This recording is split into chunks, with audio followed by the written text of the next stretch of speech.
E aí pessoal, tudo bem? Vamos então iniciar uma revisãozinha básica do que a gente discutiu nas últimas duas aulas, né, sobre IPv4. Né? O IPv4 a gente mostrou algumas características dele, né, e a gente falou, né, que o IPv4 é um endereçamento de 32 bits. Né? Esses 32 bits ele é dividido em 4 octetos, cada um com 8 bits. Cada um dos octetos 8 bits. O que é isso na representação? Né? Ele é separado por ponto, né? E você tem essa variação de 2 elevado a 8 em cada um dos octetos. Por que 2? Porque a gente está trabalhando com base binária, tá certo? Então, zeros e uns. Você vai conseguir uma representação de 0 a 255, porque 2 elevado a 8 dá 256, tá certo? Um exemplo aqui de um IP, né, que a gente consegue representar dentro dessas faixas, é esse IP aqui, 200.131.3.2. Observe que o que? O primeiro octeto está compreendido entre 0 a 255, o segundo octeto de 0 a 255, o terceiro octeto de 0 a 255 e o último octeto de 0 a 255, correto? E o que acontece em relação ao endereço IP? O endereço IP, além da representação dele em decimal, qual eu mostrei aqui para vocês, né? É muito comum a gente ter representação em redes locais, 192.168.0, 192.168.1, né? A gente utiliza aqui a máscara de rede para definir a quantidade de endereçamentos que a gente vai ter dentro de uma rede. Então, a máscara de rede ela tem essa função.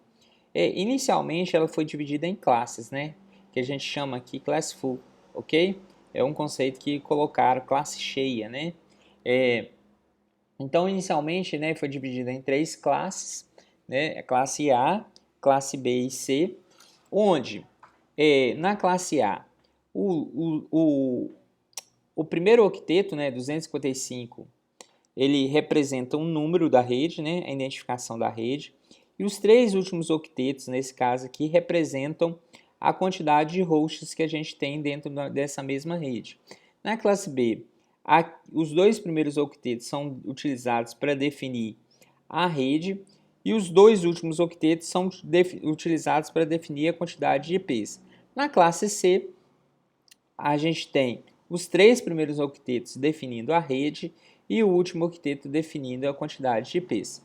Né? Um exemplo aqui seria, se eu chego e configuro um IP, né, numa máquina, coloco 192.168.0.10 e coloco essa máscara de rede 255.255.255.0, ou seja, uma classe C, né, significa dizer que a identificação da rede, que é o primeiro bit dessa rede, vai começar em 92.168.0.0, ok? E o último IP dessa rede, que é o endereço de broadcast, vai ser 192.168.0.255. Ou seja, para ocorrer a comunicação entre essa máquina com essa definição aqui, as outras faixas que a gente vai utilizar, os outros IPs que a gente vai utilizar, têm que estar compreendidos entre 0 a 255. Lembrando que os três primeiros octetos devem permanecer iguais, tá certo? Para ver a comunicação. Outra questão que a gente tem que levar em consideração é que o 255, observe o 255 aqui da máscara de rede, representa que a gente está com os 8 bits em nível lógico alto, né? Ou em nível lógico 1, correto? Então, a gente pode dizer que essa representação 255.255.255 a gente pode representar de acordo com a quantidade de bits em nível lógico 1 que a gente tem. Então, a gente pode colocar aqui, pode falar que é um barra 24, um prefixo barra 24, porque a gente tem aqui, obviamente, 24 bits em nível lógico 1. Ou seja, o nível lógico 1, né, na máscara de rede está diretamente relacionado à quantidade de IPs que a gente vai ter dentro dessa rede. Então, outra questão que é muito importante é a questão do seed ou prefixo, né? Igual eu já mostrei para vocês, né? Que a gente tem uma relação que existe entre as classes, né? E a quantidade de bits 1 que você tem para a representação da máscara. Então, se eu pego uma classe A, eu posso dizer que eu tenho 8 bits 1, né? A classe B, eu posso contar lá que eu vou ter 16 bits 1. E a classe C, eu vou ter 24 bits 1. Então a representação /8, /16, nada mais é que a quantidade de bits em nível lógico 1 que você tem na representação da máscara de rede. Então, igual nesse exemplo aqui, eu tenho uma máquina que está com esse IP configurado, correto? Um host que está com esse IP configurado, 10.0.0.10, e eu tenho um /16 na representação da documentação. O administrador de rede colocou um /16 para representar as máscaras de redes. O que isso quer dizer, né? Quer dizer que eu tenho aqui no primeiro octeto 8 bits no nível lógico 1, no segundo octeto 8 bits em nível lógico 1. O que é essa quantidade? O que isso representa se a gente for fazer a conversão desse sistema em decimal? Significa que a minha máscara de rede é 255.255.0.0, ou seja, os dois últimos octetos vai definir para a gente aqui a quantidade de níveis lógicos zeros, aqui vai definir para a gente a quantidade de hosts dentro da rede, né? Então, a representação que a gente tem aqui, dado o exemplo, né? Dado o exemplo é o quê? Que a rede, o primeiro IP dessa rede é o 10.0.0.0, ou seja, é o ID da rede, tá certo? E o último endereço de rede é o endereço de broadcast, que é o 10.0.255.255. Ou seja, qualquer endereço compreendido dentro dessa faixa aqui de 0.0 a 255.255 irá comunicar com essa máquina que a gente colocou aqui no exemplo, tá? Outra questão muito específica, né, que a gente não precisa utilizar sempre as classes cheias, né, que é A, B, C, né? A gente permite aqui a gente utilizar subdivisão de classes, né, ou subredes, tá certo? Então, o que vai ser feito, né? No outro exemplo aqui, eu não tenho um /24, agora eu adicionei mais um bit aqui no último octeto, né? Então, eu tenho um /25, observe aqui, ó, 25 bits em nível lógico uns, né? Então, automaticamente, a minha máscara de rede, se fosse um /24, seria 255.255.255.0. Agora não é mais, porque eu tenho um bit lógico, um bit em nível lógico 1 aqui no último octeto, ok? Então, automaticamente isso aqui muda a minha máscara de rede. Como que eu faço essa conversão? É só você fazer as distribuições lá, né, que eu mostrei para vocês, né, 128, 64, 32,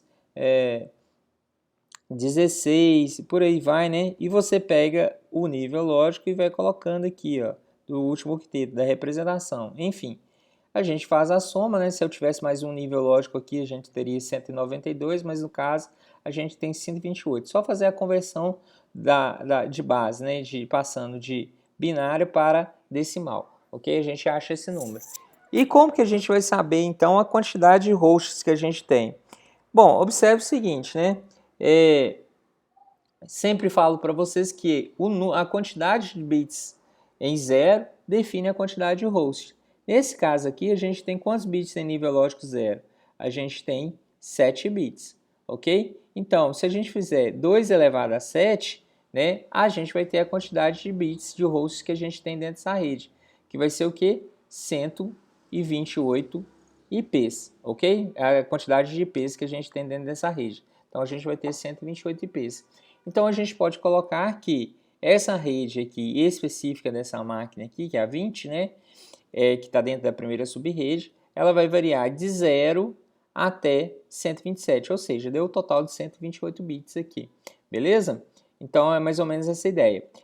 Para haver comunicação com essa máquina, com esse host em específico, os endereços eles têm que estar entre o endereço de rede e o endereço de broadcast, ok? Por exemplo, se eu tivesse uma máquina 172.16.0.200, para essa configuração de máscaras de rede, não haveria comunicação com o nosso exemplo. Bom, pessoal, mais um exemplo, então, da questão da configuração de subredes, né? A gente tem um IP aqui e eu tenho um /26. A primeira pergunta, qual que é a máscara de rede? Como que a gente vai representar esse /26, né? Então, você vai colocar aí 26 bits em nível lógico 1, né? Que é a quantidade de bits 1, né? E depois fazer a conversão dele para decimal. Então, quando a gente tem os bits cheios, a gente sabe que é 255. 255 ponto 255, ponto 255. A única coisa nova aqui é o último octeto, correto? Esse último octeto a gente tem 2 bits em nível lógico 1. Aí é só fazer a conversão de decimal para binário. Então a gente coloca aqui, né, faz as casinhas, 128, 64, 32, 16, 8, 4, 2, 1, que é a potência de 2, tá certo? 2 elevado a 0, 2 elevado a 1, 2 elevado a 2, 2 elevado a 3, e assim por diante, né? E a gente faz a soma, né, daqueles que estão em nível lógico 1. Então 128, né, mais 64. Então a gente chega no número de 192, que é a máscara de rede. A outra questão importante é quais são as faixas dessa subrede, né, para a gente representar isso. Então, como que a gente vai saber quais são essas faixas, né? A gente precisa saber a quantidade de IPs que a gente vai ter por segmento. Então, isso é muito simples de obter. Como a gente tem 26 bits aqui, né, e a gente sabe que o IPv4 é 32 bits, né, a gente tem 26 em nível lógico 1. Então, sobrou quantos bits em nível lógico 0? 6. Né? Então, a gente faz 2 elevado a 6, a gente tem o total de bits, o total de IPs que a gente vai ter por segmento. Então, em cada um dos segmentos, a gente vai ter 64 IPs. Então, como que a gente define essas faixas? Então, a gente começa pelo primeiro, né? Vai ser 192.68.0.0 e termina no último, que é o endereço de broadcast daquele segmento, que é 192.68.0.63. Observe que agora está variando de 0 a 63, ou seja, a gente tem aqui dentro desse segmento 64 IPs, tá? Tá certo que endereçável a gente vai ter um pouco menos, por quê? A gente não endereça o primeiro e não endereça o último, então a gente vai ter um total por segmento de 62 IPs endereçáveis, tá certo? A segunda faixa é 64 até 127, né? É muito simples fazer isso aqui, você só vai somando, né? Então aqui você soma mais 64, mais 64, mais 64. Né? Aqui da mesma maneira, tá certo? Para você fazer essas faixas aqui. Beleza? Então você soma aqui 63 mais 64, igual a 127. 127 mais 64, então agora 191. 191 mais 64 é igual a 255. O que isso representa de fato, né? Representa que essa faixa desse segmento não comunica com essa. Só vai comunicar se a gente colocar algum recurso específico, né?